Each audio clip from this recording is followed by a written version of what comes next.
which is a book which kind of unlike the New Testament. In the New Testament, you've got a lot of parables that Jesus gives, and they're stories. In the Old Testament, it's loaded with stories of every different type. Some of them are kind of humorous. One or two of them might be fictional. They all have morals, however. So we're going to focus on three distinctly different women out of the Old Testament. And we've got three distinctly different stories out of it. But before we begin, the next slide, let's have an opening prayer. And the opening prayer is going to be out of the Old Testament. This is the prayer that God gave to Moses. And it's a very familiar prayer amongst the Jews, slightly changed from you to us. May the Lord bless us and keep us. May the Lord let his face shine on us and be gracious to us. May the Lord look upon us kindly and give us peace. And let's think today as we do this story, maybe kind of all the stories up our concentration on, or our Robin Starr's brother Mark, who died unexpectedly just yesterday, was it? And let's think of a younger brother. So, having said that, the first story that we're going to talk about is the book of Ruth. Many of you know the book of Ruth. You've heard the book of Ruth. There's been some movies about the book of Ruth. I'm going to try to approach it from a slightly different perspective, focusing on some of the curiosities in the book, but also to introduce these stories. I kind of like to say, when you're reading a story, what's the time period? This was about 1100 BC, before King David. So this is the earliest of the three stories that I'm going to do. Understand that the story, the book of Ruth, was probably not written down in writing until 800 or 900 years after it actually happened, which means that this story is from some of the others. Some of the little details are going to get lost in the passing from generation to generation before things got written down. Just understand that. It's the essence of the story that's going to be important. The details might have changed through verbal passing down from generation to generation. The story begins, interestingly enough, in Bethlehem. Have you heard of Bethlehem before? Oh, yeah. Somebody important was born in Bethlehem. Yeah. But this story begins in Bethlehem. And then it moves to Moab, which is currently, I think, the kingdom of Jordan, a little bit to the east of Israel. And then it returns to Bethlehem, and we'll see how that works out. To understand the characters in this story is a way to understand the story itself. First of all, we have a husband and wife, Naomi and Elimelech. They are residents, Jews, residents of Israel, and in Bethlehem. And they have two sons, Mahlon and Chilion. And they've got a decent-sized farm. However, there's a famine going on in Israel. And they have to leave because they can't grow any food. So Naomi and Elimelech take their family and they move to Moab, which is a place which is not going through a drought. Unfortunately, Moab is a place that historically is not terribly friendly towards Jews, and it's mutual. However, they do bring their family to Moab.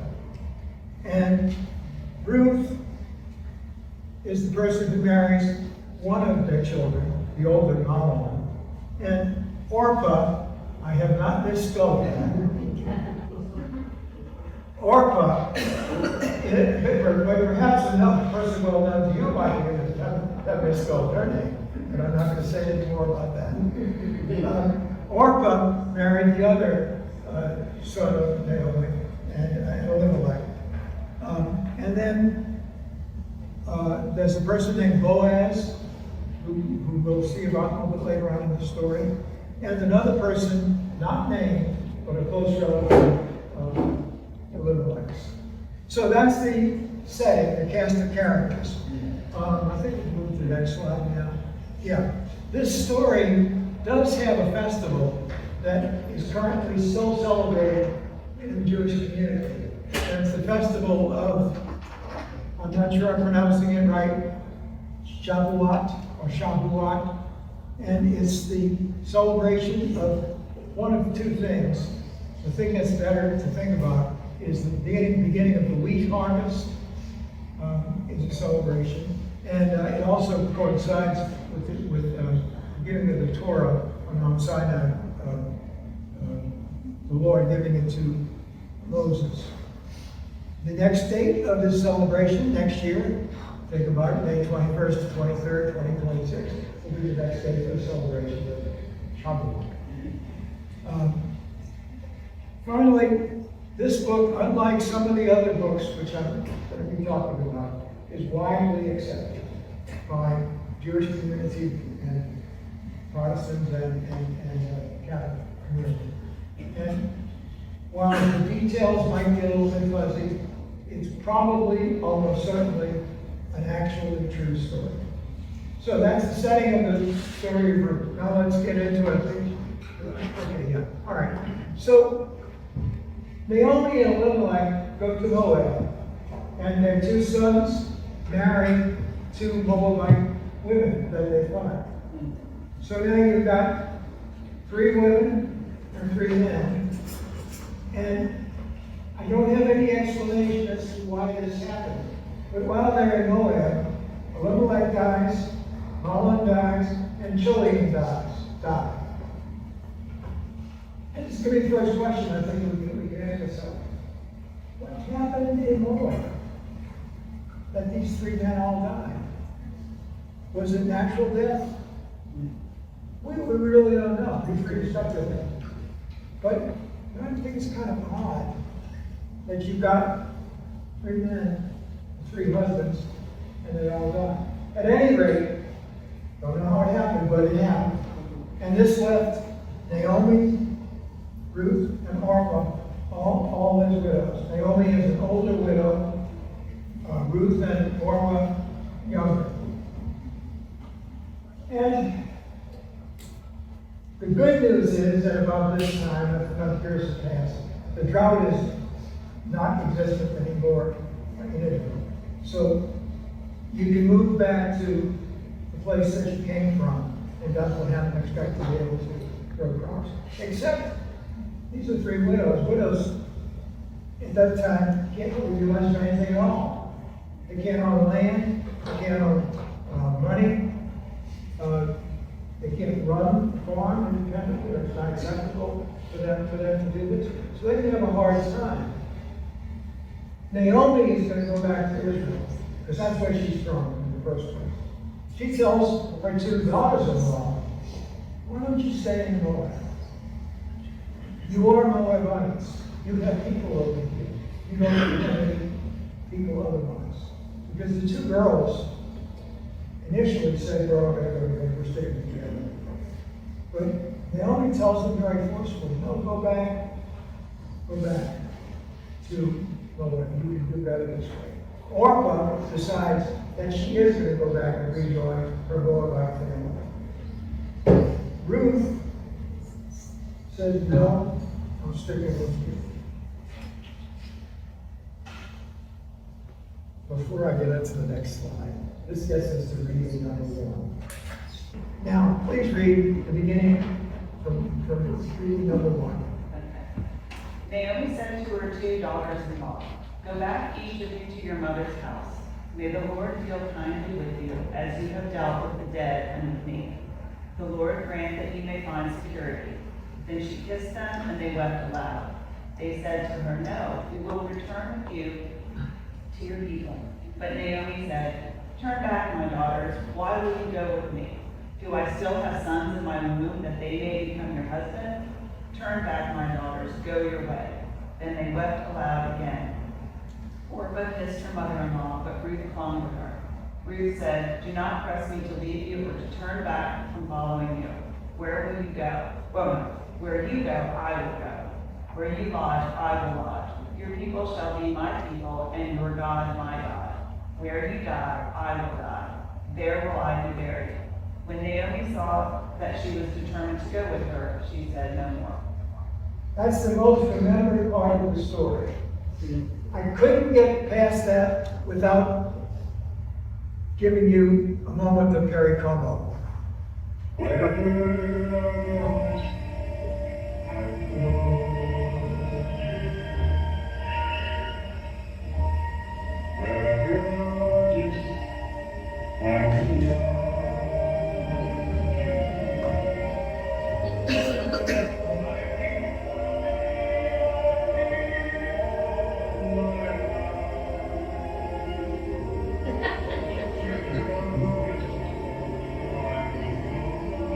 That's enough, that little one. Can't stand anymore.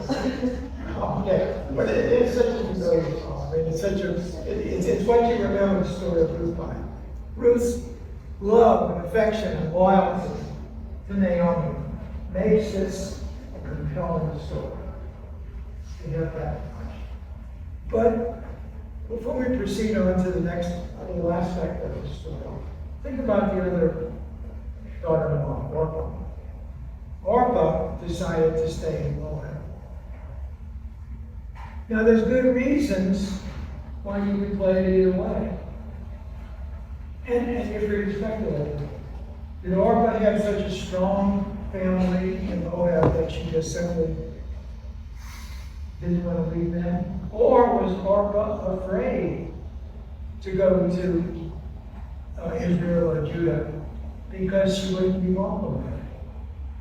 So if Ruth decided to go with Naomi, not only is that a show of loyalty to the woman, but it's a show of courage. Because Ruth has no family in Israel, but she's going to stick with Naomi. What kind of future can they expect? Not much. Widows don't do very well. Naomi's going to need help, and Ruth is probably going to. It's a story of courage. They stick together.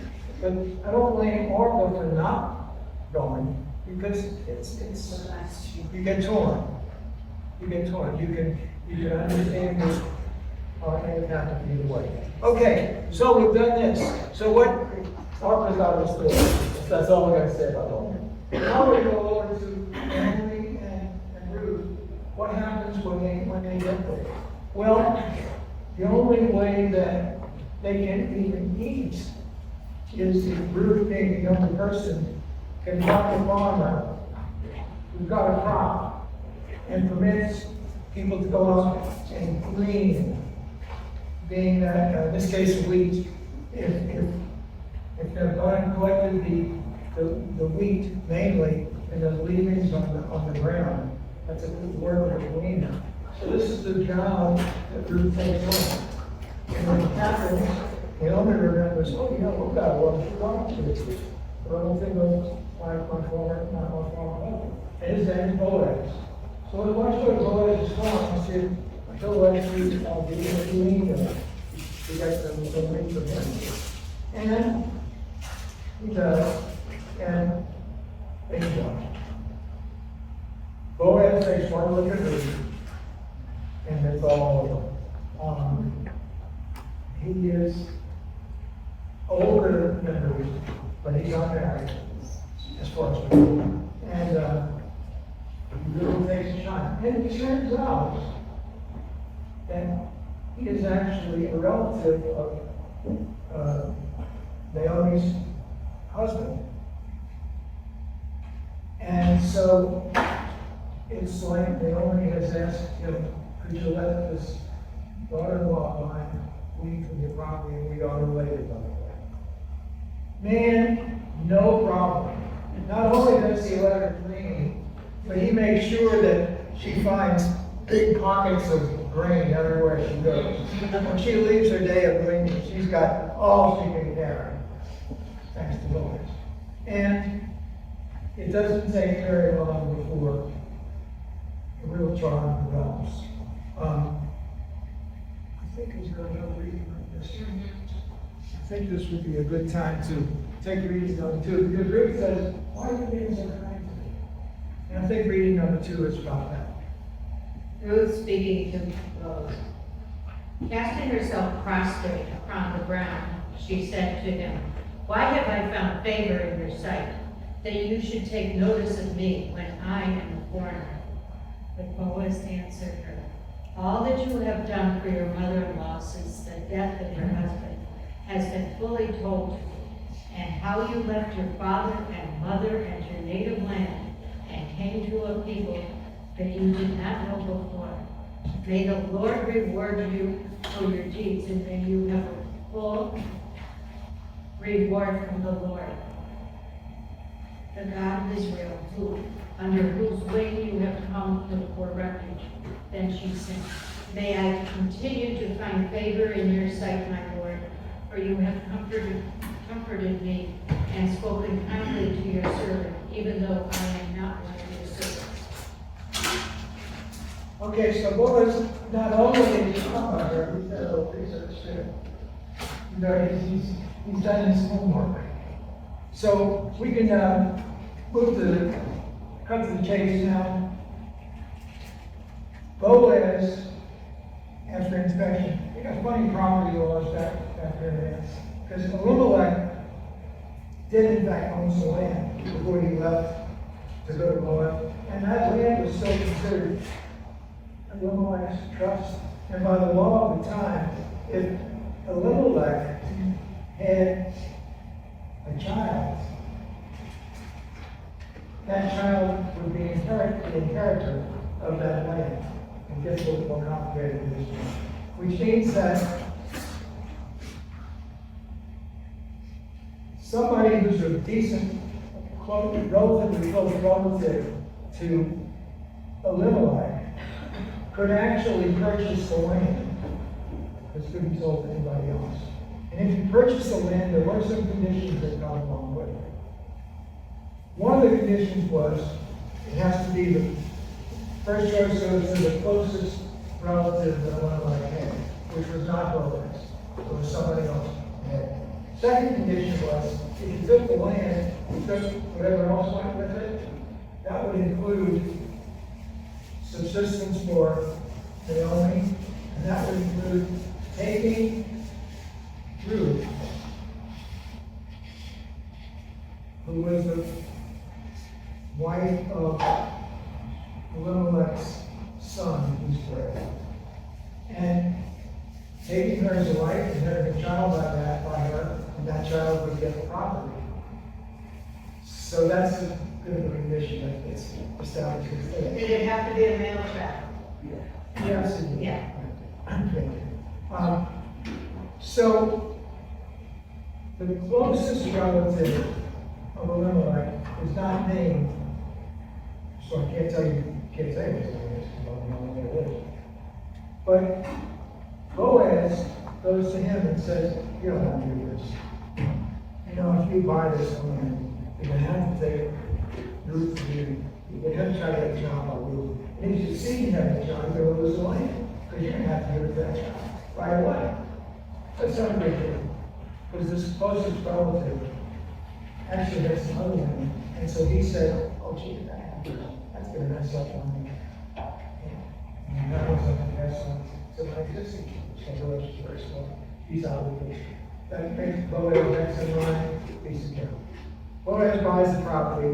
Boaz marries Ruth. Boaz has children. And it's all very nice. And ends nicely. And what you should know is, not only do they have but they do have a child. The child, I hate to give Jenny knowledge, but in this case I am. Next one. Ruth and Boaz had a child, and they named him Obed.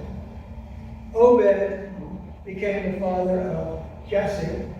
Jesse became the father of King David, and we all know that King David was the line of Jesus' descendant. So Ruth is a great grandmother of Jesus.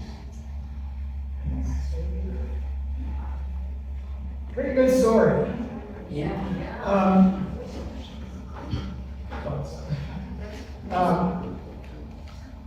Anybody want to comment about any aspect of this story? The nice thing about it is it leaves room for speculation in some places. Any comments? I didn't know this story. My middle name is Ruth. And that's very neat to see the genealogy. Because I was also named after my grandmother Helen, so my name Helen. So I didn't know this story, so thank you.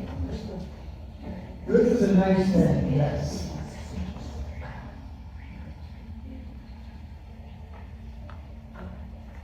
I'm just we watched the movie Friday the Tomatoes. I don't know if you know with it or not. But the Ruth is quoted in the story. Just as an aside. And that way that I know is I will know this. You can't forget that. Yes. This is just an interesting thing. There's a nonprofit in Richmond, and the whole point of the nonprofit is it takes men and women who have been in prison, and they offer job training and work assistance to give them their dignity and kind of give them a second chance. And the name of the ministry is Boaz and Ruth. And it's kind of a cool tie into the dignity of work. And instead of just giving a handout saying, all right, well, you can do this work and you'll get paid for it. Which is cool. Well, I'm so glad that they do that, because one of the things that was going through my mind in reading this is Ruth gets a lot of credit in this story for her loyalty. But hey, Boaz is a real hero here too. Boaz takes Ruth, and he just really loves her. I mean, he just takes right to her, and does all the right things by her, and honors her, respects her, and that's a good family. Jesus picked good group from her. Okay. Shall I saw anything else? Okay. Next story is the story of Esther. Esther. And maybe somebody else has already found it. Now the Esther story is in some cases a little bit humorous. And probably contains a bit of fiction along with it, which we will get to. The pronunciation of the king in this story is Ahasuerus. What kind of a name is Ahasuerus? That just, look at the history book. You're not going to find an Ahasuerus. However, historians believe in reading this story that the king with this name is named after the actual king, King Xerxes II, I believe. So why change his name to Ahasuerus? Could be because the king in this story does not come out as the person with, he's not the brightest gold on the He does some things that are kind of hard to understand. But that could be a reason for the author of the book changing his name. He didn't want to get into trouble with the world. The time, assuming that this is a model for King Xerxes I, it would put it around 486 BC-ish. So it's a newer story, but it's still a story that wasn't written down until a couple hundred years after it probably happened. And the location was a place that no longer exists, except that in Iran there is a city called Shush, which is believed to be the place where this was happened. Main characters: Ahasuerus, the king; Vashti, who begins as the wife of, I would say wife of the king. It's difficult to call a king, you'll see why. Mordecai, who is a Jew, and the relationship between Mordecai and Esther is that as the story begins, Esther's two parents have died. reading Esther often.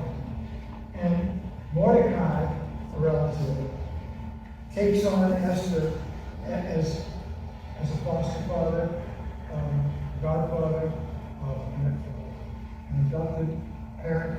So Mordecai is like a father to Esther. Very, very close family. And then two people that figure in, two eunuchs to the king. Their name is Bigtan and Teresh. They appear at the beginning of the story.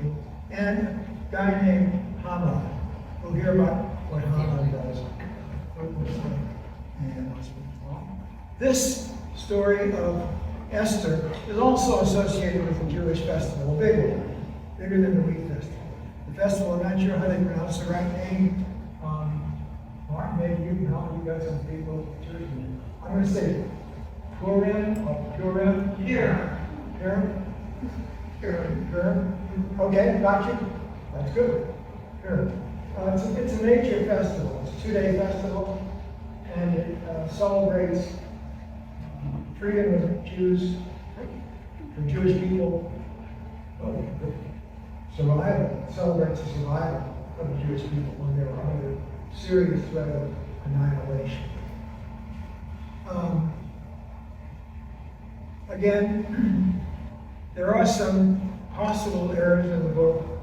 If this king is supposed to be another name for King Xerxes, the real King Xerxes only had one queen and didn't change her. This one has a queen here. We'll get through it.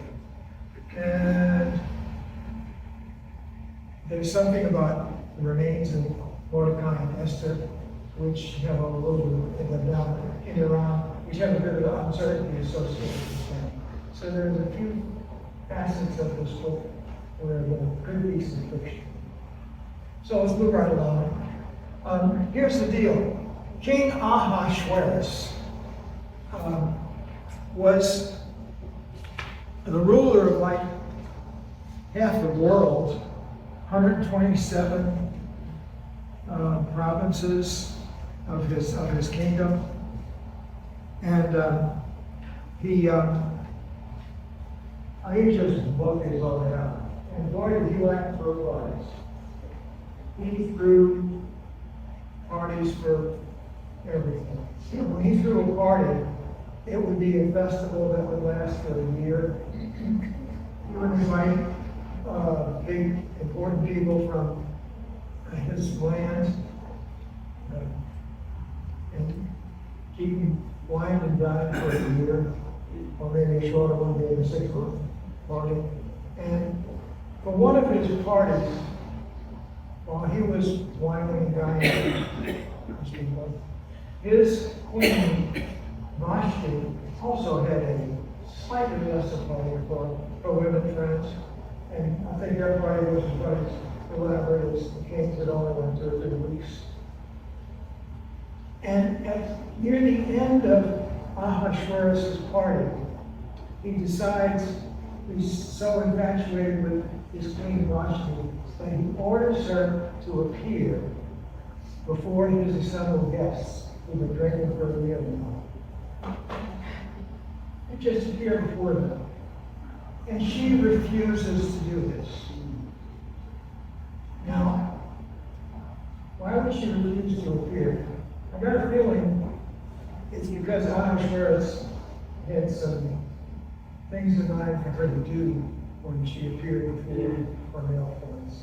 We don't get into the details of what that might be, but I suspect it was because Vashti was saying, no way, shape, or form am I going to go before this crowd and do that.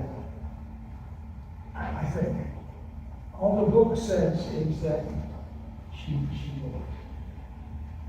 Now, that's part of the beginning of the story. I got to tell you another part of the beginning of the story. Something about Mordecai. Mordecai had a fairly high position in the story, but he overheard 2 eunuchs, these big thigh and Teresh, planning to assassinate the king. Knowing that there was a planned assassination taught by the king. Mordecai was going to let the king know that this was going to happen. Let me not get any further into it because somebody's got another reading. Reading number 4. In those days, while Mordecai was sitting in the king's gate, Bigthan and Teresh, 2 of the king's eunuchs, who guarded the threshold, became angry and conspired to assassinate King Ahasuerus. But the matter came to the knowledge of Mordecai, and he told it to Queen Esther, and Esther told the king in the name of Mordecai. When the affair was investigated and found to be true, both the men were hanged on gallows. It was recorded in the book of the annals in the presence of the king. Okay, so you see that Mordecai gave the king a favor. I don't want to get too deep into this without saying what happened. Let's go back to Vashti, who refused to appear at the king's party. The king was so infuriated with Vashti, and he said, well, you're not my queen anymore. In fact, you're nothing to me anymore. You're banished. You're out of here. You're gone. Forget about it. I'm getting myself a new queen. That's right. I'm sure I need a new queen. How does the king get a new queen? He picks one. There's nothing else to do. So how does he pick his new next queen? Then has he got a plan? He gathers the various maidens from his kingdom that look pretty good, and he says, there's going to be a little preparation required to be the next queen. Any maiden who's going to attempt to win the king's favor is going to go through a 1-year training period. In that 1 year, you're going to take a bath every day. You're going to be rubbed down with cosmetics and perfume every day. And after that year, you might be clean enough and smell pretty enough to be acceptable to the king. Now, how nice could it smell? Could you smell? The fragrances that were used those days, ancient fragrances, are spikenard and myrrh. Spikenard, you might be familiar with, is in the New Testament, the oil that the way the woman rubbed Jesus' feet with, it's called, they called it nard, but it was spikenard. Spikenard is a fragrance that's used in baptism, because the oil for that baptism is flavored with spikenard. Myrrh is very familiar from other places in the Old Testament. So I have here some soaps I'm going to pass around, some spikenard flavored soap and some myrrh flavored soap, and you decide what's nice. Smell it and pass it on. It's one of the things that I've been doing with Gail, my wonderful wife. Every year we make soap. Flavors with those particular flavors. And not only is spikenard a biblical flavor, but it's also a classical flavor in the story of the Iliad. When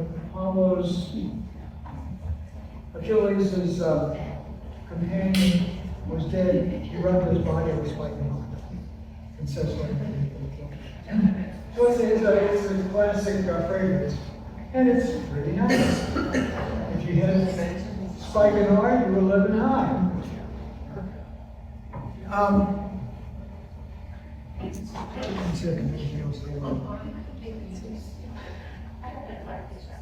Okay, so all of them passed around.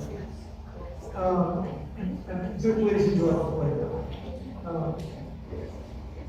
While it's being passed around, let's get on with the rest of the story. The rest of the story, you might gather that after her year of baths and perfumeries,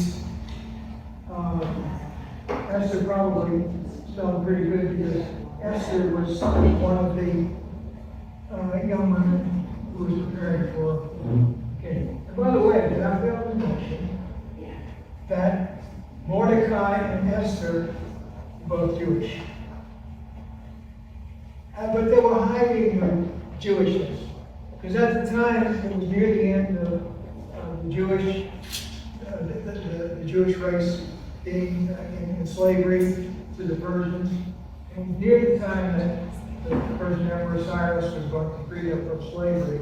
And they may already have been freed from slavery, but they were still not well received in Persia. So it wasn't something that they were advertised that they were Jewish.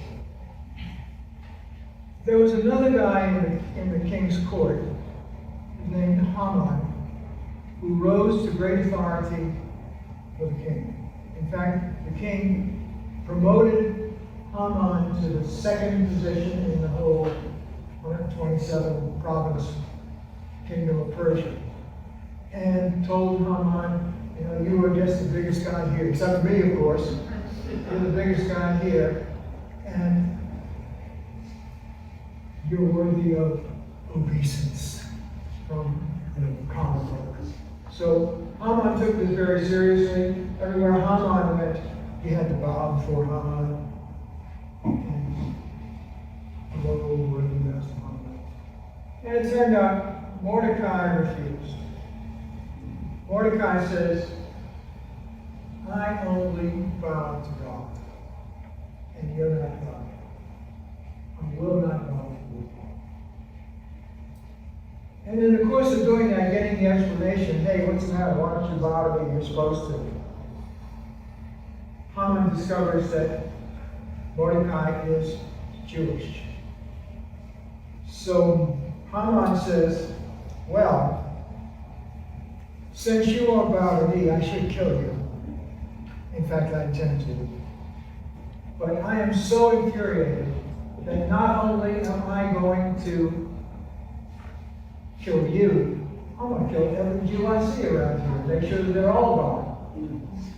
So Haman goes to the king Ahasuerus and gives the king this great story that these Jewish people are terrible. They don't bow down to me. They don't bow down to you. They don't respect you. They're bad citizens in your domain. You should get rid of them. And King Ahasuerus says, okay, let's get rid of all the Jews. What do you think we ought to do? When do you think we ought to do it? And yeah, I'm going to write this directive and send it out to all 127 provinces. And everybody who's loyal to me, just kill the Jews. But let's just pick a day. Okay, let's pick a day that would be good for Jew killing. How do you pick the day for killing Jews? Well, if it was modern day, you'd roll some dice. But they didn't call them dice, they called them here. P-U-R, here. They're little stones that have numbers on them. And so what the king said, talk about arrogance. Let's decide on what day next year we're going to kill these Jews. Let's roll these years. The first one tells us what month it ought to be, and the next one tells us what day it ought to be. So just by rolling these, I'll call them dice, but they call them years. He chose, I think what is it, the 12th month and the 13th day of the year. I might have got that number wrong. And that would be the day that everybody in his kingdom was supposed to get up and kill Jews. And kill them all. So he sends out this directive, kill Jews on this day. Randomly chosen day to kill Jews. And he goes out. Now meanwhile, he's already selected Esther to be his new queen. And he finds out that she's a Jew, so she comes to him, which is difficult. They think you might kill most people. And Ahasuerus says, oh, don't worry, you're just kill Jews. And I can kill you, but you're the queen. So you're exempt from the law. You're exempt from that law. Oh, we'll kill everybody else. But we won't kill you. At this point, Esther tells the king, you know, there was a plot to assassinate you,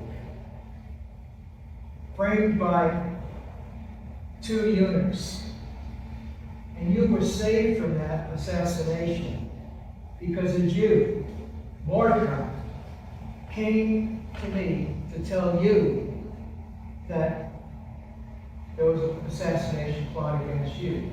And in knowledge of that, you had these 2 eunuchs and some of the people who were with them killed. And he saved your life. Don't you think that shows loyalty? That's a bad people. These Jews are great people. And the king says, oh, no, say, oh, pretty good. Yeah, oh, okay, well, wait a minute.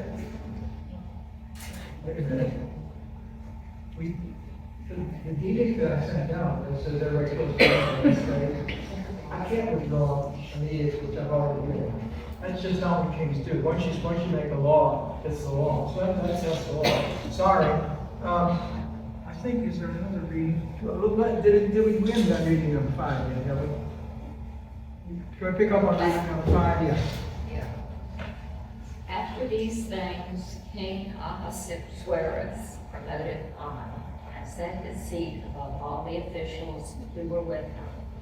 And all the king's servants who were at the king's gate bowed down and did obeisance to Haman. But Mordecai did not bow down and do obeisance. Then the king's servants who were at the king's gate said to Mordecai, "Why do you disobey the king's command?" When they spoke to him day after day and he would not listen to them, they told Haman, for he had told them that he was a Jew.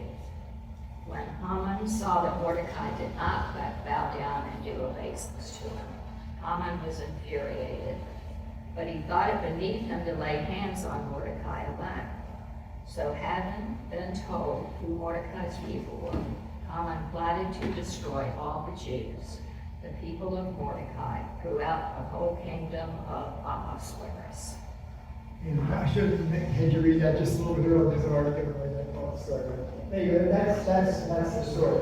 But now the problem that King Ahasuerus is faced with is that he's issued this edict that we're going to kill all the Jews on this specific day, and I can't withdraw the edict. So Esther talks to him. I can take it next. Has a banquet with the king and with Haman. Esther's still in good graces, and tells the king that Haman is the bad guy, and Mordecai should be getting the praise and the horses and whatever comes with saving the life of the king. But this guy is trying to kill Haman. You got to do something about that. So they come with this brilliant scheme, but I can't withdraw the edict that's already been issued. Aha, but I can issue another edict. And here's the next edict that the king issues. Everybody who's planning to kill the Jews, I'm not happy about you doing that. So I'm calling on everybody else in the kingdom that if you see somebody who's trying to kill the Jews, you kill them. So this is the edict, and it's an edict which says everybody else in the kingdom is supposed to help the Jews to defend themselves against these other people in the kingdom who are trying to kill the Jews. Brilliant, right? If I were writing this story down and worried that Xerxes would be a little bit upset, I would change his name to Ahasuerus also. But that's the brilliance of King Ahasuerus. And this is what happens. On the appointed day, there is such and such month and such and such day, a greater number of people arise to help the Jews. And the Jews defeat the other people who were trying to kill the Jews. And at the end of the day, 75,000 Persians lie dead. At the hand of, some at the hand of Jews and some at the hand of other Persians. And the kingdom is saved, Esther is saved, the Jews are now good people, If they haven't been released from slavery before, you know they're up for it now. And all is well. And so for the next 2 days after this, there's celebration. And that's where the celebration of Purim comes from. It's to celebrate this victory of Esther and the Jewish nation in Persia, which is now part of Iran, saved them basically from annihilation. And that's a feast that's celebrated even now. And it's a fairly major feast. What's the date of? The date of the celebration of Purim is basically straight out of the book of Esther. That day of the month and that day of the month, I think it's the 11th month of the 12th day or something like that, corresponding to our current calendar. That's the day that the Jews would kill the Iranians, Persians. But the celebration is the 2 days after.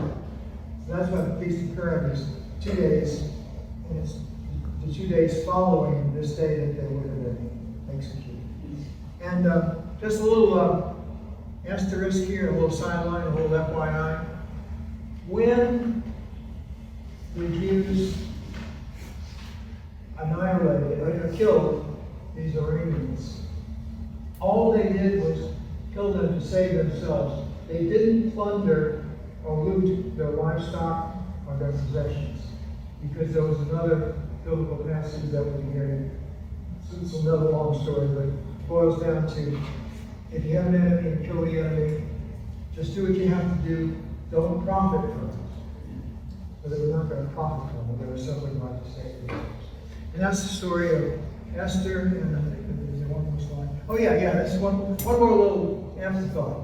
In Iran today, there's this. It's a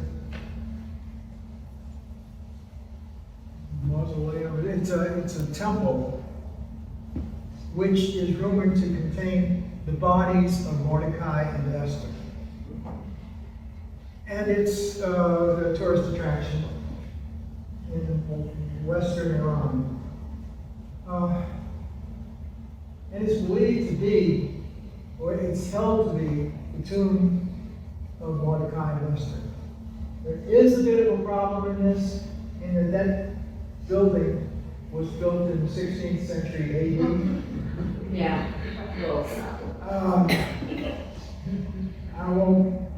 I think the complications around that are obvious. However, it brings us to modern day, because even now, in Israel, when we battle for Gaza, this particular building has been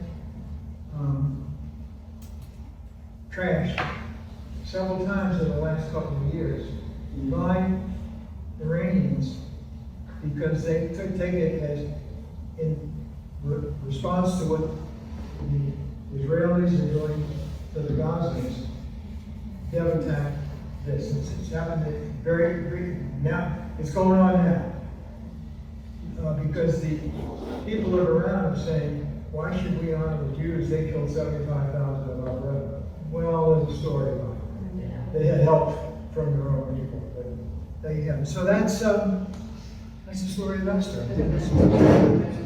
Okay, that's as far as we do. Yes. I got a question on the notes that you sent out for referencing, just reading. You said Esther, and then you had A in quotes, and then something. What? Oh, yeah, did that mean?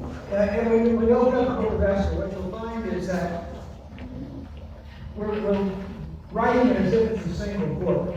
But what is in your Bible as the book of Esther is a compilation of more than one writing.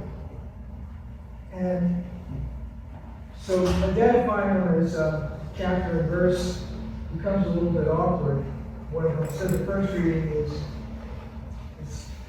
you can call it prologue or you can call it book A, but it's listed as book A in the Bible. And when you open up, you'll see that Esther begins this way with the chapter and verse designation gets a little bit awkward because there's appendix A and there's a couple of other appendices. It makes for a consistent story. some of it has been pieced together. For example, near the end of the book of Esther, you'll see one of the books in it is actually a writing of the text of the actual edicts that the king gave, and then a little bit of money going into that later. So it's not a neat, clean association.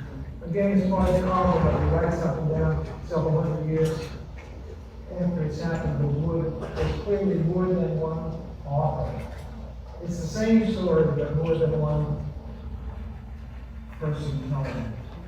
And it's put together, the sequence gets a little bit off in some way.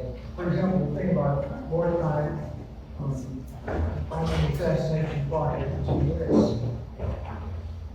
Match. Appears in 2 places in the book. So, if you read before this episode or after this episode, and it's leaving a little bit of doubt, did Mordecai tell the king about this plot, or did Mordecai tell Esther and Esther told the king about this plot? You kind of know, so it's a little bit vague as to how the details happen. Thank you. Something else? Okay, let's move right along. The next story is quick and easy to tell. Watch out for people named Jude. Judith. And this is one book in the Bible, Old Testament, that may be a piece of fiction because there are some historical problems about this. But there's some good reason to say it is correct. The story of Judith involves the king Nebuchadnezzar. And in the book of Judith, King Nebuchadnezzar is said to be the Assyrian king. Well, in reality, there was no one king Nebuchadnezzar, but he was not Assyrian, he was Persian. And in the book, it said that Nebuchadnezzar ruled in a town called Nineveh. Well, the town of Nineveh had been destroyed before the actual king Nebuchadnezzar came in, and he actually ruled in a different place. So there's some historical inaccuracies here. But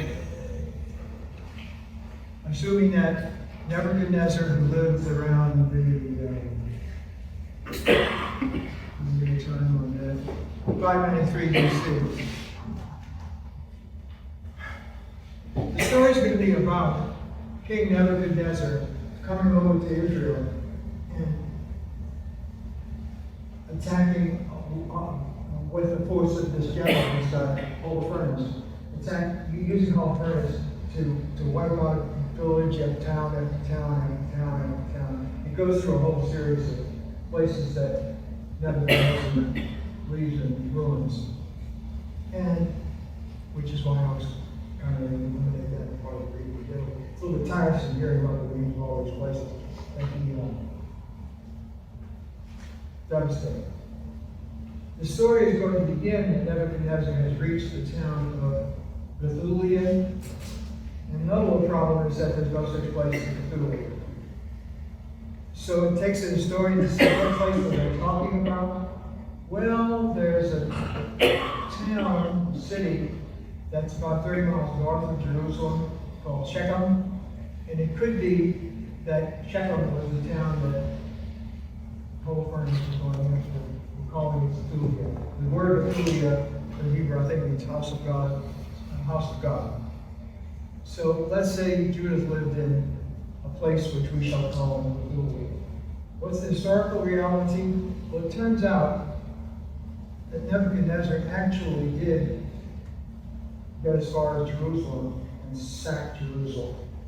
And if you go the way that he went, to get to Jerusalem by the way that Nebuchadnezzar would have gone, he would have gone to this town Shechem first, and then after Shechem, the next stop would have been Jerusalem. So if we figure, we know the dates that Nebuchadnezzar sacked Jerusalem. Backtrack to 6 years, we said that must have been when the siege of Shechem was on. Whether it actually happened or not, but there's some historical ties. Okay, having said all that, let's move on to the next.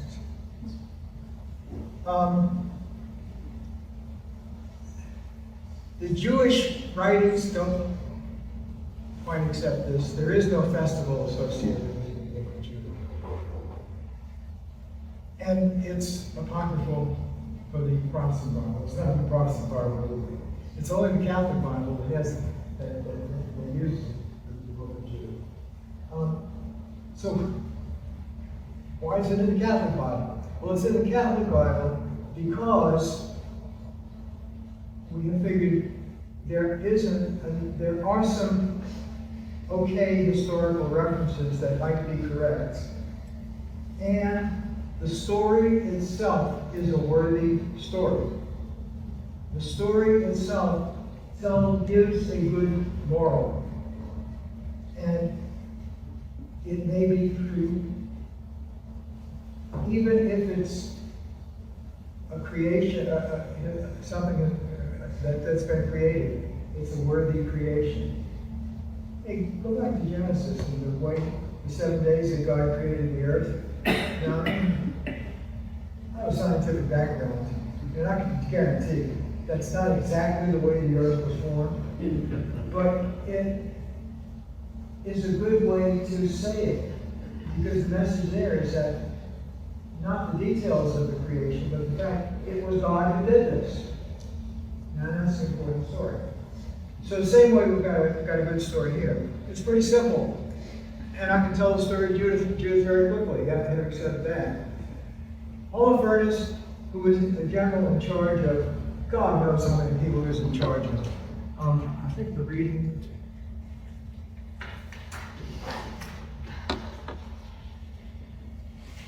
Does reading number 6 say, yeah, reading number 6 tells you just how big an army Holofernes had. Just start reading number 6. 6.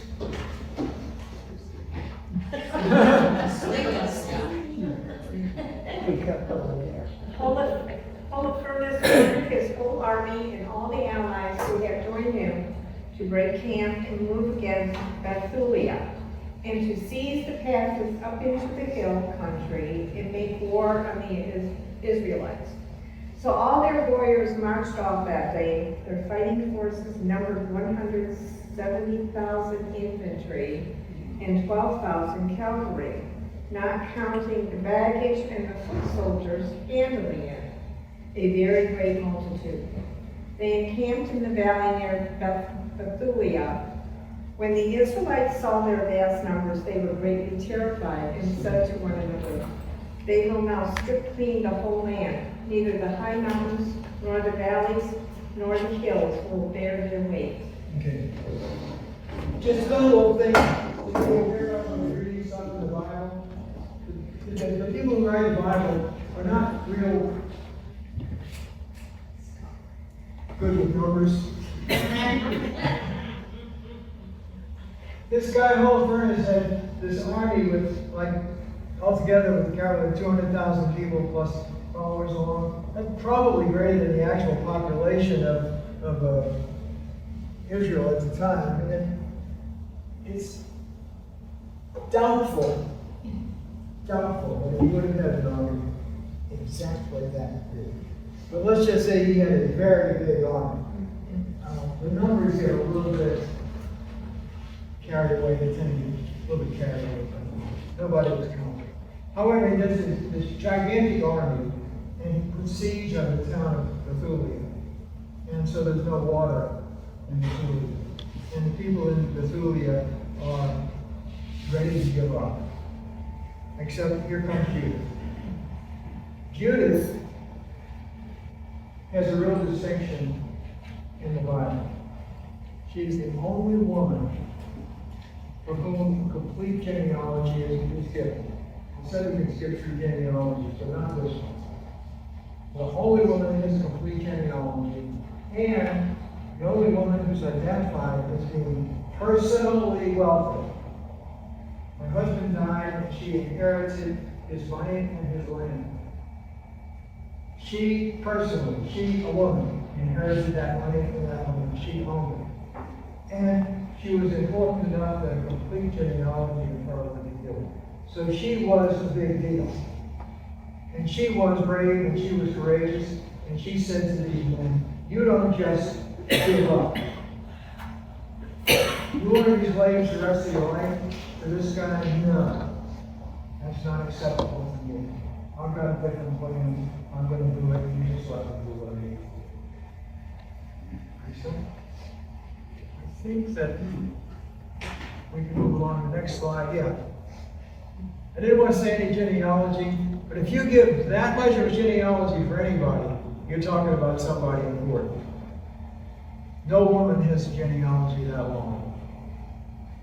I'm not going to read those names, I don't know that well.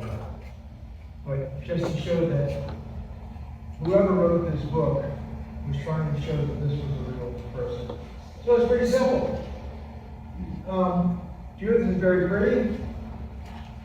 She's beautiful. She's young girl, and rich and courageous. So she puts on her finery and she slips over to the Campbell Hall furnace. The guards stop her and she says, hey, I'm on your side. I'm going to tell you how you can take this town over without losing a single person. I got a plan. I can show you secret ways to get in. Just let me see what and I'll show you. So she is escorted with a handmaid and Judy to the tent of Hall Furnace. Of course, Hall Furnace doesn't take much for him to see a pretty woman and to enjoy it. So she tells him, I have this great plan, I'm going to tell you all this great stuff. And so Hall Furnace said, let's have a party. They have a party. Hall Furnace said, boy, I'm going to have a real wing-ding with this gal. And so much to the point that he drinks himself that he can't even stand, gets himself just about dead drunk. As he falls down, here's Judith. And Judith, not taking much, just staying alert. Somehow or other, Judith persuades the guards to go away. We got this all under control. We want to stay. It's all the guards to leave. Here's Hall Furnace. So drunk he can't see. Judith just tips over, picks up his sword. As it says, holds him by his hair up high. I'm not sure how she does this with only one hand on his hair and on the other hand on the sword. I think maybe she was heavy. That sword was pretty heavy to me. And with two whacks, she cuts his head off, gives the head to her servant girl, put it in the bag, please. And they slip out. She tells me, well, I'm going to go to play now. So they slip out of the camp. Judith goes back to Bethulia. As soon as she gets to Bethulia, they let her in. She said, well, what do we got in this bag here? Shows the people in Bethulia the head of Hall Furnace. Everybody in Bethulia is terrific. Bogolas, who's the servant of Hall Furnace, I think he's another unit, is the one who finds the body of Hall Furnace without a head, and the whole Assyrian army just feels like totally defeated. Can you imagine one general dies and an army of 200,000 people just falls apart completely? Boy, they must not have had any sub-generals in those days.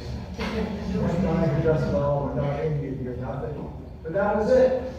Judah saved Bethulia. Historically, there was 6 years before the real Nebuchadnezzar assaulted Jerusalem, there was a meeting of the associated cities around that gathered together and did ward off Nebuchadnezzar for a short period of time before he came back and took over Jerusalem. So that gives you a little bit of historical accuracy to this. But that's the story. Don't mess with people named Judith. There you go.